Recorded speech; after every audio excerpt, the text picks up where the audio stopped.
Assalamualaikum warahmatullahi wabarakatuh. Jadi teman-teman, beberapa hari lalu saya order kacamata via Shopee. Kenapa beli online? Kok nggak beli di lokasi saya berada aja? Kan bisa langsung dicoba dan lebih pas. Pertama, karena kita kan sedang masa physical distancing nih. Jadi ya sebisa mungkin di rumah aja.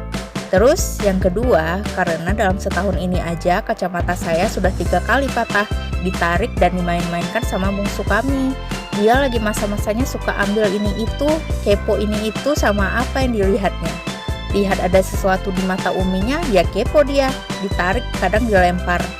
Kalau dilihat ada di meja dan berhasil diraih, langsung diambil, tarik gagangnya dan retek, patah. Ya begitulah seringnya. Itulah alasan kenapa saya beli online. Ya biar lebih murah lah. Udah pernah beli yang mahal juga tetap cepat patah. Kalau 3 bulan sekali patah, ngapain ngestok yang mahal? Masa-masa punya anak kecil seperti sekarang, saya merasa tidak tepat membeli barang mahal. Soalnya anak lagi aktif-aktifnya dan lagi kepo-keponya meretelin barang-barang. Jadilah saya order online kacamata itu, dan masa-masa penantian sebelum barangnya datang, saya udah siap-siap nih apa aja yang harus saya lakuin terhadap itu barang yang dikirim dari wilayah terdampak COVID-19. Waktu abang kurirnya datang, tok tok tok, ngetuk pintu nih ceritanya. Saya keluar, terus minta maaf dulu, sambil minta tolong abangnya taruh di meja teras saja paket itu, nggak usah ngasih ke tangan. Minta maaf banget. Terus jangan lupa bilang terima kasih sama abang kurirnya udah nganterin paket kita. Nggak usah pakai mikir, ngapain bilang terima kasih, kan emang udah tugas dia, kerjaan dia. Kalau kata suami saya, kita nggak pernah tahu loh, barangkali ucapan terima kasih kita yang cuma seujung lidah itu bisa jadi pemantik semangat dia bekerja. Dia merasa dihargai dengan pekerjaannya, dan mungkin malaikat mau mencatat 2 kalimat yang kita ucapkan itu sebagai sedikit nilai kebaikan untuk kita.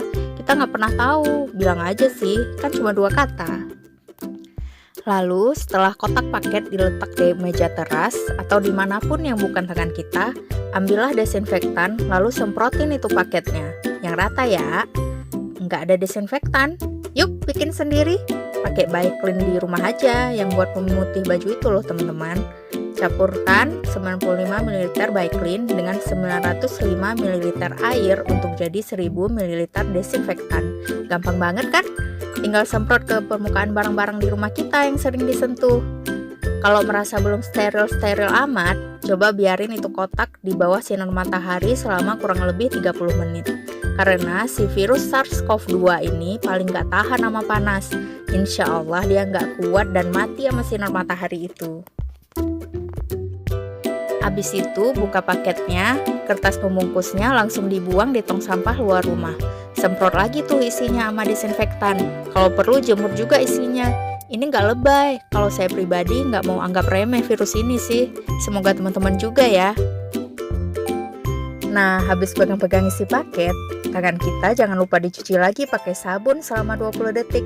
Pakai 6 langkah WHO ya teman-teman. Biar virus-virus dan kuman mengalir semua bersama sabun dan air. Udah pada tahu kan 6 langkah cuci tangan? Yang pertama, tuang sabun pada telapak tangan, kemudian usap dan gosok kedua telapak tangan secara lembut dengan arah memutar. Lalu, usap dan gosok juga kedua punggung tangan secara bergantian. Gosok sela-sela jari tangan hingga bersih. Bersihkan ujung jari secara bergantian dengan posisi saling mengunci. Gosok dan putar kedua ibu jari secara bergantian. Lalu, letakkan ujung jari ke telapak tangan, kemudian gosok perlahan. Bilas dengan air sampai sabunnya bersih dan tidak bersisa di tangan. Semuanya dilakukan selama 20 detik ya teman-teman, supaya benar-benar bebas dari kuman dan virus. Yuk kita bantu perjuangan tenaga medis kita selama wabah corona dengan tetap di rumah aja. Mungkin kalau ditanya pada mereka juga inginnya di rumah bersama keluarga mereka. Tapi panggilan tugas dan tanggung jawab membuat mereka berada jauh dari keluarga. Meski harus bertaruh nyawa, mereka lakoni. Dan kita tidak diminta untuk bantu menghadapi pasien COVID-19 kok. Hanya disuruh tinggal di rumah saja untuk membantu mereka. Membantu agar penularan dan penyebaran penyakit tidak semakin cepat. agar penderita COVID-19 tidak terus bertambah banyak, agar mereka bisa memberikan performa terbaik untuk menolong pasien. Lihatlah baju yang seperti baju astronot ini. Ini adalah pakaian tempur mereka saat menangani pasien COVID.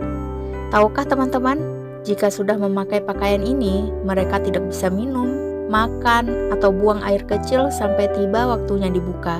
Bisa 8 jam atau 12 jam. Harganya 1.500.000 dan kadang tidak tersedia sehingga ada yang menggantinya dengan jas hujan. Dengan alat pelindung diri yang tidak memadai, besar kemungkinan akan tertular oleh corona yang sudah diketahui sangat ganas dan infeksius. Tetapi mereka tetap maju walau harus berkorban nyawa. Dan memang sudah ada korbannya. Sudah 6 orang tim medis Indonesia meninggal melawan virus ini. Innalillah. Mau berapa lagi yang tumbang? Semakin banyak tim medis tumbang, masalah kian besar. Ditakutkan tingkat kematian juga makin tinggi karena kurangnya tenaga medis yang menangani pasien. Oleh karena itu, marilah kita bantu sedikit perjuangan mereka. Hanya segampang tinggal di rumah. Kita bukan hanya mengamankan nyawa kita sendiri ketika memilih tinggal di rumah, tetapi juga berusaha menekan penyebaran dan mengamankan nyawa orang lain. Saya yakin ada jiwa pahlawan di dalam diri kita semua, dan kita bisa membangkitkan kepahlawanan kita hanya dengan di rumah saja. Yuk jadi superhero, dengan di rumah aja kita bisa selamatin negeri loh. Oh ya, satu lagi, buat teman-teman yang ada kemudahan rezeki, bolehlah kita berbagi sedikit rezeki kita buat bapak-bapak atau ibu-ibu pekerja harian. Kita mungkin bisa tenang tinggal di rumah karena kebutuhan makanan tercukupi. Sedangkan mereka kerja sehari buat makan sehari. Kalau tidak kerja berarti hari itu tidak makan. Mungkin mereka sudah pasrah saja kalaupun harus meninggal karena corona. Toh kalau nggak makan juga meninggal. Kalau kita mau mengedukasi mereka untuk tidak keluar rumah, baiknya kita bantu perekonomian mereka juga. Bantu semampu kita. Mereka tidak punya pilihan. Kalau nggak kerja, nggak makan. Kalau nggak makan, ya mereka meninggal juga.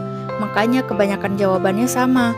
Kalau sudah positif COVID, baru berhenti bekerja di luar.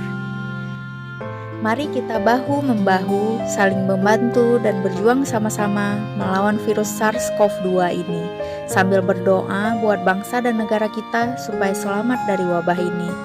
Setiap kita melakukan peran masing-masing yang bisa kita lakukan, memberikan yang terbaik apa yang bisa kita berikan. Semoga Allah melindungi kita semua.